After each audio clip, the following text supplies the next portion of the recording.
Les hommes naissent et demeurent libres et égaux en droit.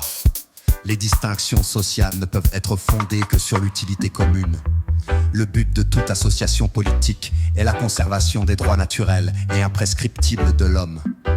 Ces droits sont la liberté, la propriété, la sûreté et la résistance à l'oppression. Le principe de toute souveraineté réside essentiellement dans la nation. Nul corps, nul individu ne peut exercer d'autorité qui n'en émane expressément. La liberté consiste à pouvoir faire tout ce qui ne nuit pas à autrui.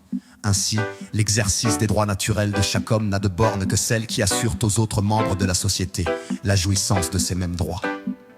Ces bornes ne peuvent être déterminées que par la loi. La loi n'a le droit de défendre que les actions nuisibles à la société. Tout ce qui n'est pas défendu par la loi ne peut être empêché, et nul ne peut être contraint à faire ce qu'elle n'ordonne pas. La loi est l'expression de la volonté générale. Tous les citoyens ont droit de concourir personnellement ou par leurs représentants à sa formation. Elle doit être la même pour tous, soit qu'elle protège, soit qu'elle punisse. Tous les citoyens étant égaux à ses yeux sont également admissibles à toute dignité, place et emploi public, selon leurs capacités, et sans autre distinction que celle de leur vertu et de leur talent. Nul homme ne peut être accusé, arrêté ni détenu que dans les cas déterminés par la loi et selon les formes qu'elle a prescrites. Ceux qui sollicitent, expédient, exécutent ou font exécuter des ordres arbitraires doivent être punis. Mais tout citoyen appelé ou saisi en vertu de la loi doit obéir à l'instant. Il se rend coupable par la résistance. La loi ne doit établir que des peines strictement et évidemment nécessaires, et nul ne peut être puni qu'en vertu d'une loi établie et promulguée antérieurement au délit et légalement appliquée. Tout homme étant présumé innocent jusqu'à ce qu'il ait été déclaré coupable, s'il est jugé indispensable de l'arrêter. Toute rigueur qui ne serait pas nécessaire pour s'assurer de sa personne doit être sévèrement réprimée par la loi.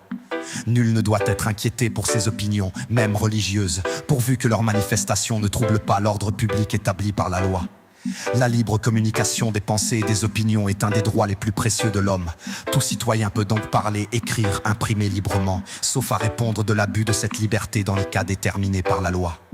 La garantie des droits de l'homme et du citoyen nécessite une force publique. Cette force est donc instituée pour l'avantage de tous, et non pour l'utilité particulière de ceux auxquels elle est confiée. Pour l'entretien de la force publique et pour les dépenses d'administration, une contribution commune est indispensable. Elle doit être également répartie entre tous les citoyens, en raison de leurs facultés.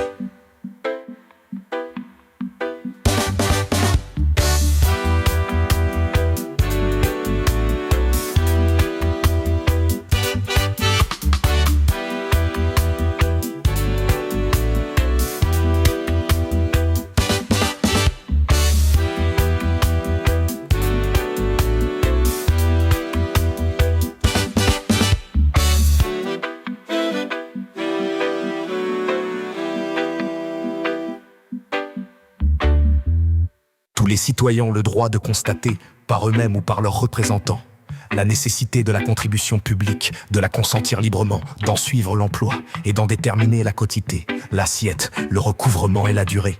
La société a le droit de demander compte à tout agent public de son administration. Toute société dans laquelle la garantie des droits n'est pas assurée, ni la séparation des pouvoirs déterminée, n'a point de constitution. La propriété étant un droit inviolable et sacré, nul ne peut en être privé, si ce n'est lorsque la nécessité publique, légalement constatée, l'exige évidemment, et sous la condition d'une juste et préalable indemnité.